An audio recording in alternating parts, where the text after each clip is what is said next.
Hi friends, we were now going to see the inscribed angle theorem. Before it, first of all, we have to understand what is inscribed angle, what are the intercepted arcs. तो inscribed angle क्या है, intercepted arc क्या होता है, ये पहले समझ लेंगे, बाद में inscribed angle theorem के पास जाएंगे. बहुत important theorem है. Let us see inscribed angle. Now here angle ABC is inscribed angle in these two figures, or in both figure angle ABC is an inscribed angle. What is the definition of inscribed angle? According to definition, an angle is said to be inscribed in an arc. Angle को inscribed angle बोला जाता है या उस arc में inscribe कहा जाता है of a circle. First condition है if the vertices of the angle is on the arc, उसका वर्टाइस जो है, जो एंड पॉइंट है इन शॉर्ट एंगल का, वो आर्क पे होना चाहिए other than its end point, end end points of the arc are on the sides of the angle. और आर्क के जो एंड पॉइंट है वो उस एंगल के साइड पे होनी चाहिए. तो यहां अगर हमने देखा तो इसका एंड पॉइंट बी है, ये B. The vertex of the angle is on the arc other than its end point. तो इसका ये आर्क के एंड पॉइंट छोड़ के उस आर्क पर है. और and points of the arc, arc के एंड पॉइंट जो होंगे, ए बी सी आर्क ने इसको इंस्क्राइब किया है.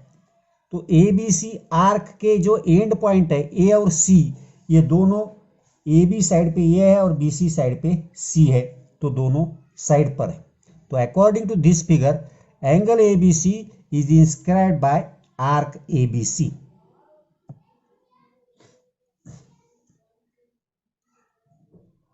और एक सी बोला तो भी चलेगा. सो आप लिख सकते या आप बोल सकते angle A B C is inscribed by arc, एक सी भी बोल सकते हैं आप, बीच में एक सेट पॉइंट दिया है हमने, एक एक्स पॉइंट है, दैट इज एक सी. तो ये पूरा जो आर्क है, इस पूरे आर्क ने उसे इंस्क्राइब किया हुआ है. तो ये इंस्क्राइब्ड एंगल हो गया.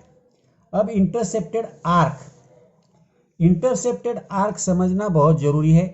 इंटरसेप्टेड आर्क के मायने रखते समय कभी एंगल के वजह से एट ए टाइम एक आर्क इंटरसेप्ट होता है, कभी दो आर्क इंटरसेप्ट होते हैं, कभी लगभग पूरा सर्कल भी इंटरसेप्ट किया जा सकता है. Late us see here. अभी यहाँ अलग अलग फिगर मैंने बनाए. नाउ हियर ये ए बी सी एंगल ने इस जो मैंने यहाँ रेज जैसा दिखाया है, साइड में लाइन लिखा है रेड कलर में या पिंक कलर में, वो इंटरसेप्टेड आर्क है. ये जो है उसने इंस्क्राइब किया हुआ एंगल है, ये इंटरसेप्टेड आर्क है. तो इंटरसेप्टेड आर्क की डेफिनेशन क्या हिसाब से क्या है, given an arc of the circle and an angle of each side of the angle contains an end point of the arc. पहले end point of the arc का एंड पॉइंट जो है वो साइड पे होगा एंगल के. दूसरी condition है all points of the arc except the end point are in the interior of the angle. और उसके बाकी सभी पॉइंट आर्क के जितने भी पॉइंट है वो सभी पॉइंट वो एंगल के बीच में रहने चाहिए, एंगल के इंटीरियर पार्ट में रहने चाहिए. तो यहां हम देखेंगे ए और सी एंड पॉइंट है आर्क के, दोनों साइड पर है, और ये बाकी सब पॉइंट इसके इंटीरियर में एंगल के. सेम इधर देखिए.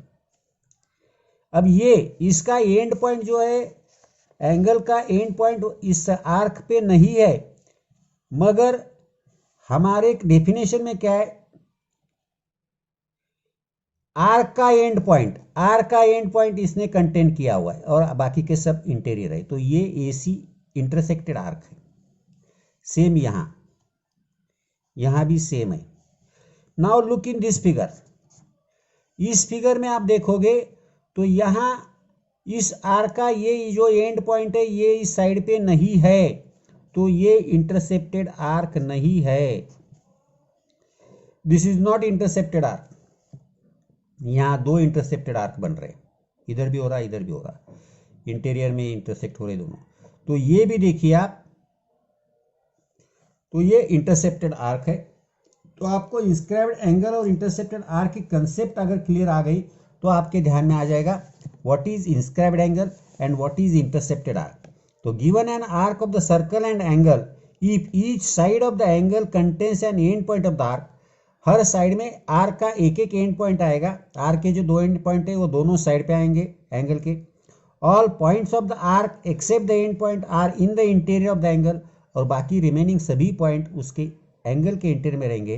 Then the arc is said to be intercepted by the angle, तब हम बोलते हैं कि उस आर्क को इंटरसेप्ट किया गया है। क्योंकि हमें जो इंस्क्राइब्ड एंगल थ्योरम देखना है, उस इंस्क्राइब्ड एंगल में इंस्क्राइब्ड एंगल और इंटरसेप्टेड आर्क इन दोनों का रिलेशन देखना है, इसीलिए पहले we have to know what is inscribed angle and what is intercepted arc. Now let us see inscribed angle theorem. अब इंस्क्राइब्ड एंगल थ्योरम पहले हम देखेंगे what is the statement. Statement जो है वो स्टेटमेंट है the measure of an inscribed angle, the measure of an inscribed angle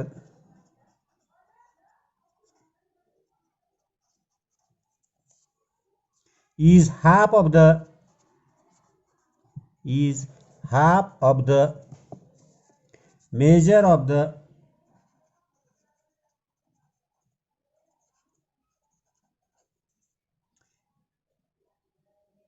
arc intercepted by it, arc intercepted by it। तो inscribed angle का measurement उसने जो इंटरसेप्ट किया हुआ आर्क है उसके हाफ रहता है। तो यहां इसमें अब तीन कंडीशन में ये आपको थ्योरम प्रूव करना पड़ेगा। ये पहली कंडीशन है, ये सेकंड कंडीशन है, ये थर्ड कंडीशन है। तीनों कंडीशन क्या है? अब एंगल डायमीटर जो है, डायमीटर या सेंटर जो है, centre of the circle is on the side of the arc angle. पहले कंडीशन में कि जब सर्कल का सेंटर एंगल के साइड पे होता है। सेकंड कंडीशन है if the centre of the circle is the interior of the angle, centre का सर्कल एंगल के इंटीरियर पार्ट में होता है। और थर्ड कंडीशन है centre of the circle is the exterior of the angle. ये तीनों पार्ट में हमें, ये तीनों स्टेप में ये प्रूव करना पड़ेगा। इन शॉर्ट यहां हमें प्रूव करना है टू प्रूव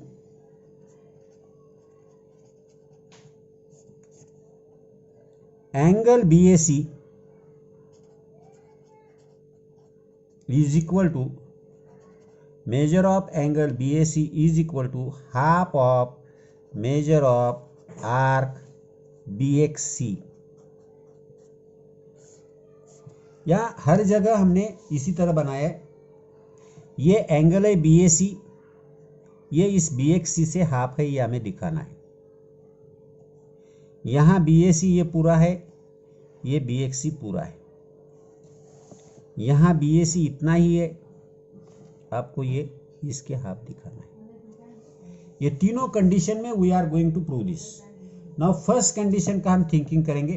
पहले फर्स्ट कंडीशन में हम प्रूव करने की कोशिश करेंगे, ईच स्टेप में देखेंगे। लेट अस सी। अब यहां देखो, द सेंटर, फर्स्ट कंडीशन में हमने देखा केस 1,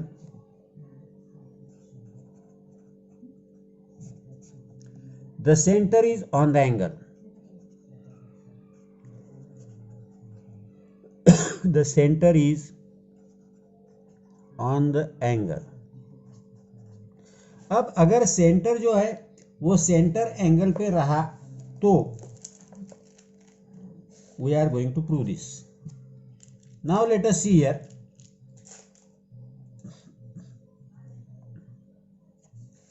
हमने यहां ये CO ज्वाइन की है। मैं यहां लिखता हूं, इधर साइड में लेता हूं ये।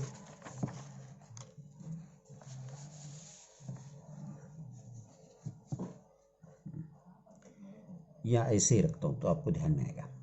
ज्वाइन CO,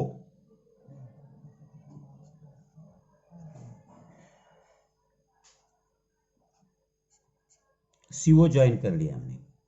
अब CO ज्वाइन करने से लेट OAC और एंगल OAC, ट्रायंगल OAC, अब ये ट्रायंगल जो OAC है,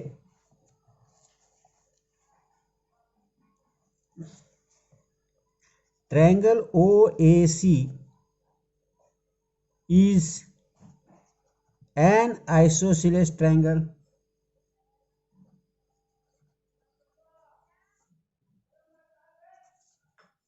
क्योंकि यहाँ AO और OC रेडियस है, that is OA is equal to OC, so it is an isosceles triangle.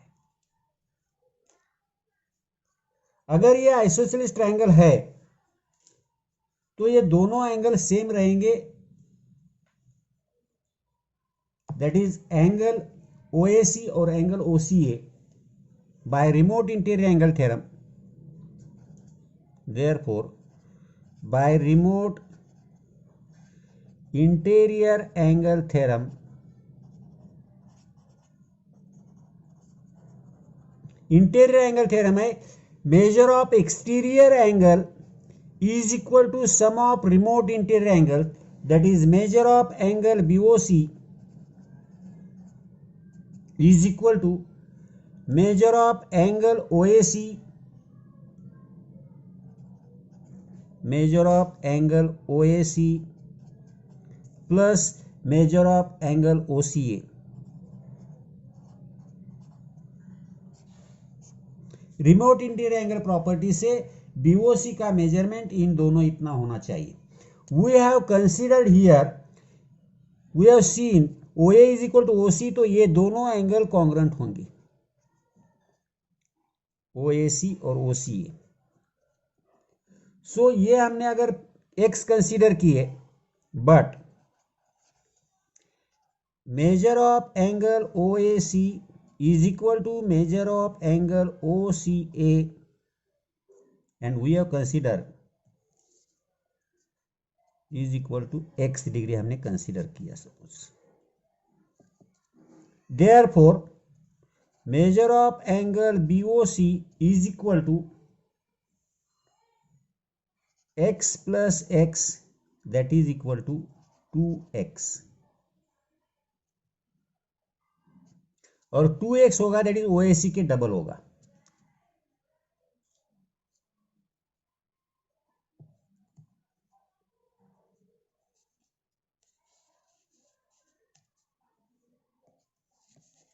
क्योंकि OAC जितना है उतना ही BAC है, that is equal to 2 measure of angle BAC.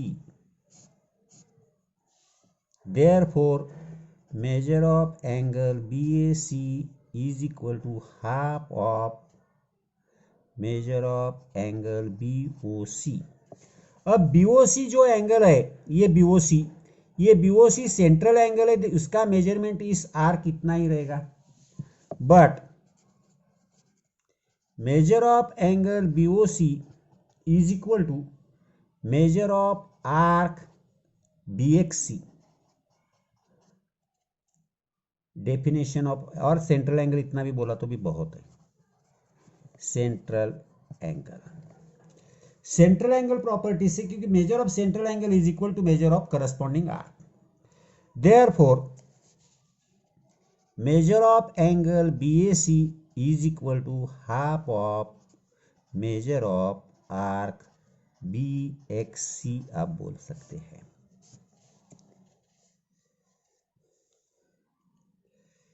फिर से आई विल रिपीट इट. यहां centre is on the angle है, we have joined OC. Now OA is equal to OC है, therefore triangle OAC is an isosceles triangle हो गया. By remote interior angle property, measure of exterior angle is equal to sum of remote interior angle, that is measure of angle BOC is equal to OAC plus OCA. But the both angles are congruent. We have considered the measure of this one is x as well as this one is also x. Therefore BOC is equal to x plus x, 2x, that is BAC भी x है, तो BAC की ये double हो गया. Therefore measure of angle BAC is equal to half of measure of angle BOC, but BOC is equal to measure of arc BXC, So we can say BAC is half of measure of arc BXC, first case. Now case 2.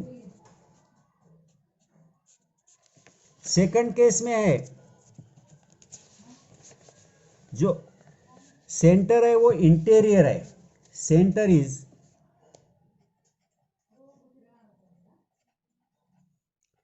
the center is in the interior of the angle. अब ये interior में है, यहां interior part में, तो यहां interior में होते समय क्या होगा देखो, late us see here.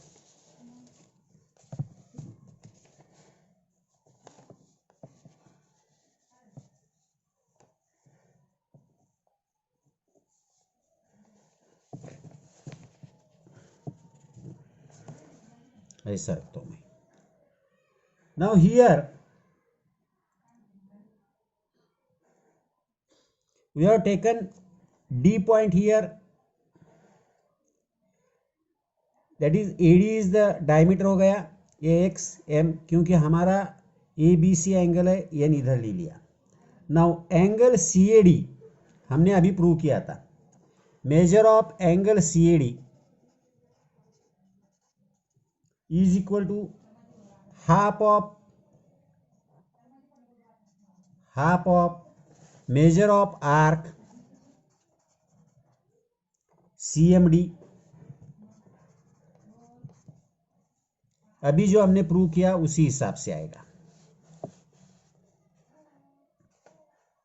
Now angle BAD और DAB, measure of angle DAB is equal to half of measure of arc BND.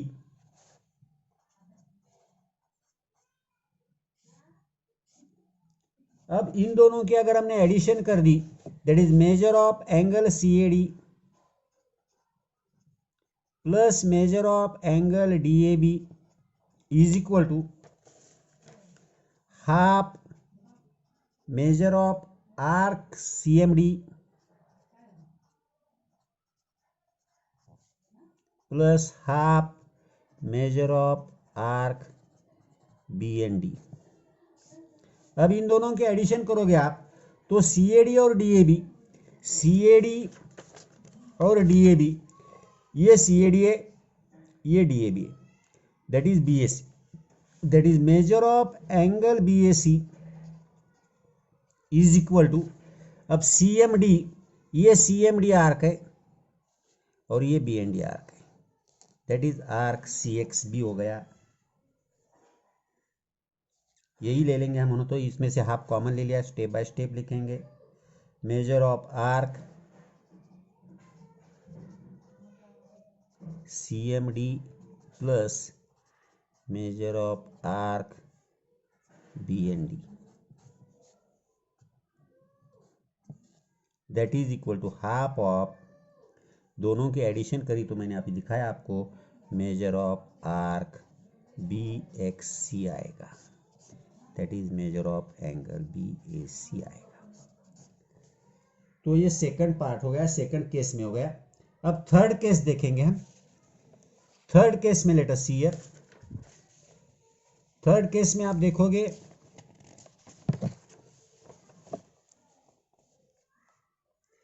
Third case में सेंटर जो है वो एक्सटीरियर में. In third case, case 3,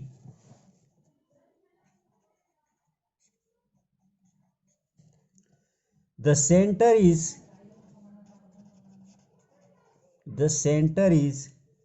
in the exterior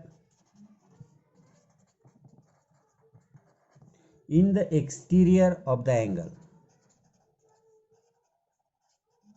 अब ये centre angle के बाहर है, एंगल इतना ही है. सेम अभी जैसे हमने सॉल्व किया वैसे ही देखेंगे. पहले एंगल CAD लेंगे, मेजर ऑफ एंगल CAD